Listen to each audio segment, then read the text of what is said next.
দুনিয়ার মধ্যে যা কিছু আমি তৈরি করেছি এর মধ্যে সব থেকে শ্রেষ্ঠত্ব দিয়ে, সব থেকে বুদ্ধিমত্তা দিয়ে, সব থেকে সৌন্দর্য মণ্ডিত করে আমি দুইটা জিনিস সৃষ্টি করেছি।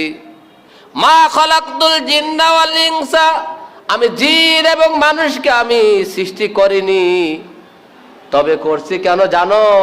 ইল্লা লিয়াবুদুন, শুধু আমারই একমাত্র আমার গোলামি করার জন্য আমি এদেরকে সৃষ্টি করেছি, ভিন্ন কোনো উদ্দেশ্য আমার এই সৃষ্টির মধ্যে নেই।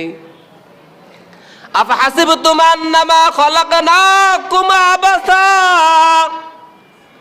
ও দুনিয়ার সারা দুনিয়ার সকল মানুষেরা, তোমরা কি আমার এই সৃষ্টির মধ্যে তোমরা কি অনর্থক ফালতু মনে করো?